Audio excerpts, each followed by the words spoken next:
I wore the same shoes for 3 years until they fell apart. My teacher's reaction changed my entire life. Some moments change your life in ways you can't predict. For me, it was a Tuesday morning in March when the sole of my left shoe finally gave up. I was 15 years old, walking into geometry class, when I felt the cold linoleum against my sock.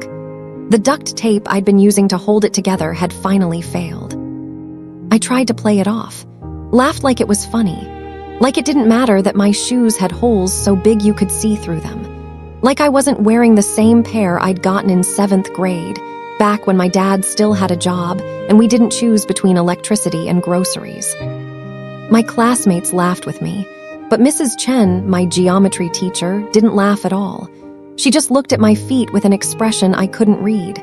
Then she asked me to stay after class. I thought I was in trouble. I had no idea she was about to save my life.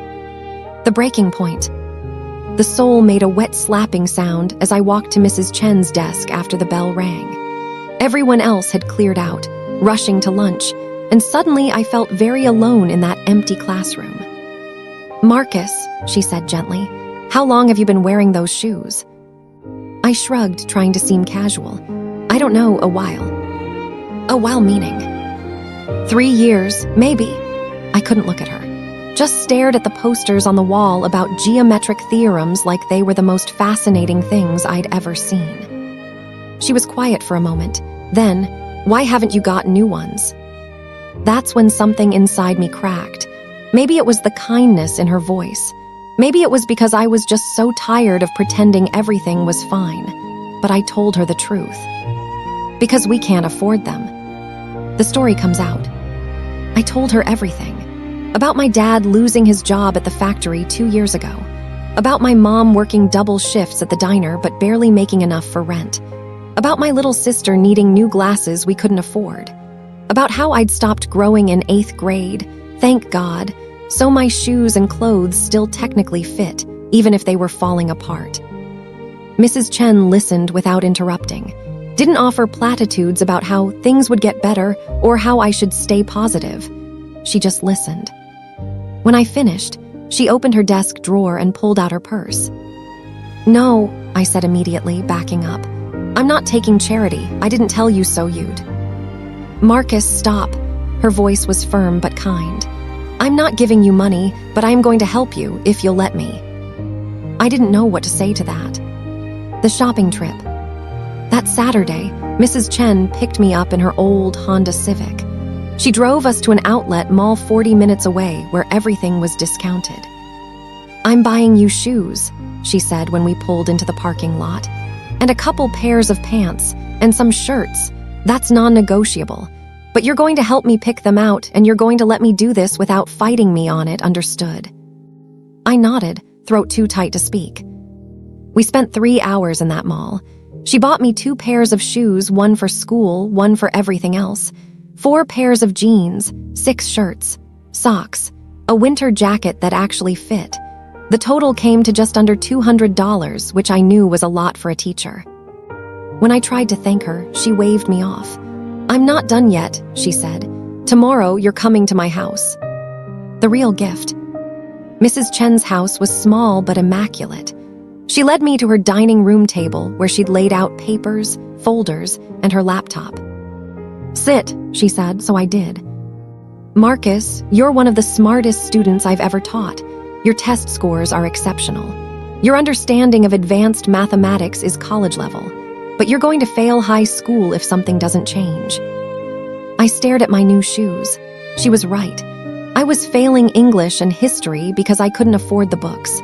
I'd stopped doing homework that required internet because we'd had hours shut off. "So here's what we're going to do," she continued. "I'm going to tutor you, for free, 3 times a week after school. We're going to catch you up on everything you're behind on, and then we're going to get you into college." "College?" I laughed bitterly. "Mrs. Chen, we can barely afford food. College isn't." "Scholarships exist. Financial aid exists. We're going to find every single one you qualify for." The work begins. For the next 2 years, I spent every Tuesday, Thursday, and Saturday afternoon at Mrs. Chen's house. We worked through homework. She helped me write essays. She taught me study techniques I'd never learned. She made sure I had access to every textbook I needed, sometimes buying used copies online herself. But more than that, she taught me how to advocate for myself, how to talk to my other teachers about extensions when things got rough at home, how to access the school's food backpack program without shame, how to ask for help. My grades went from failing to honor roll within a semester. By junior year, I was taking AP classes. By senior year, I was applying to colleges I'd never dreamed I could attend. Through it all, Mrs. Chen was there, not just as a tutor, but as someone who believed in me when I'd stopped believing in myself.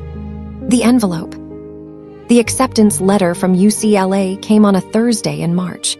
I was at Mrs. Chen's house, working through calculus problems, when my mom called. "Marcus," her voice was shaking, "there's a letter here, a big envelope." I knew what big envelopes meant.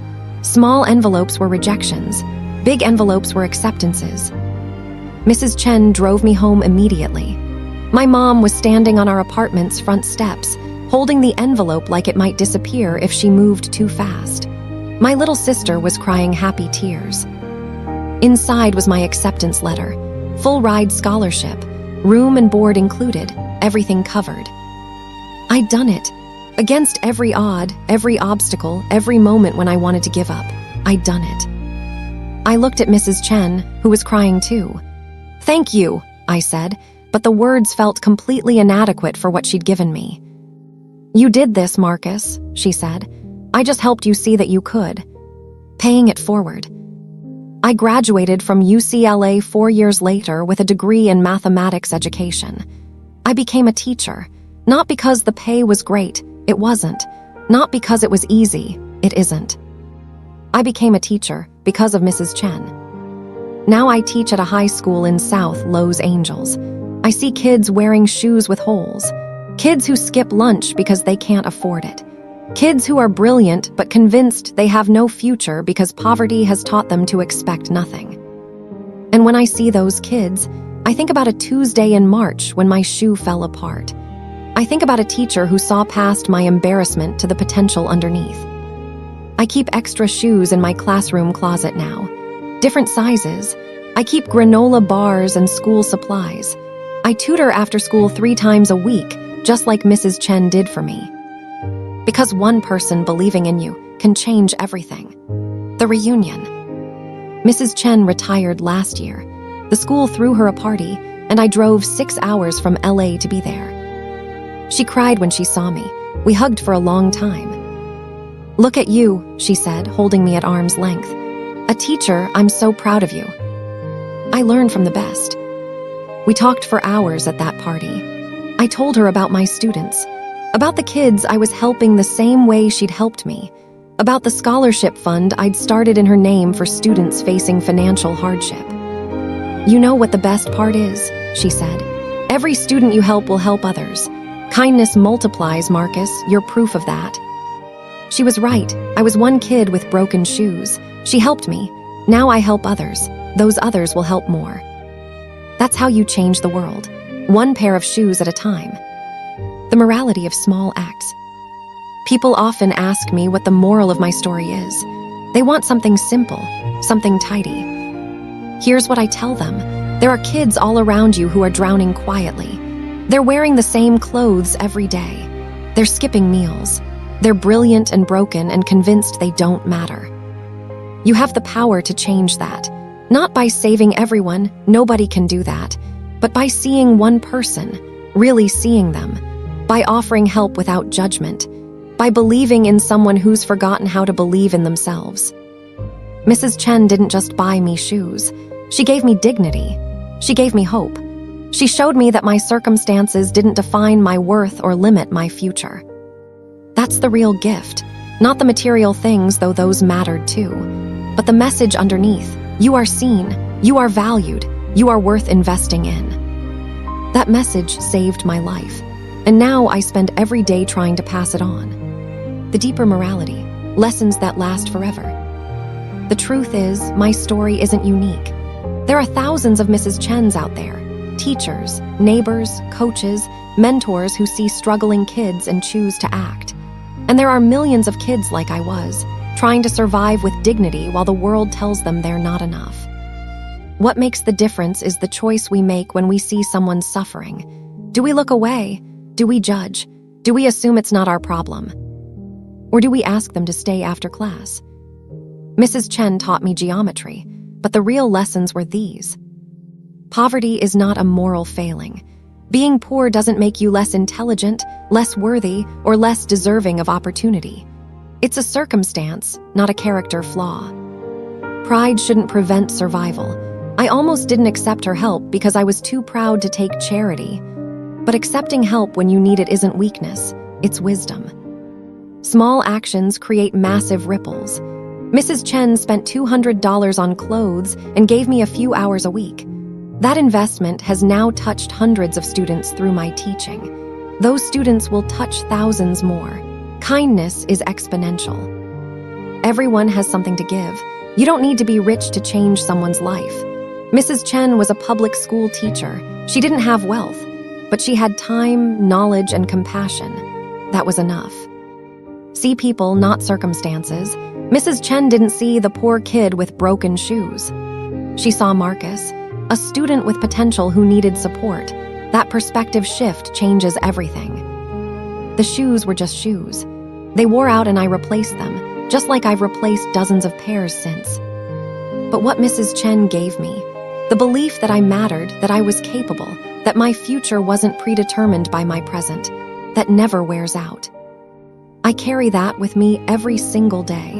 In every lesson I teach, in every student I help, in every moment when I choose to see someone's potential instead of their problems.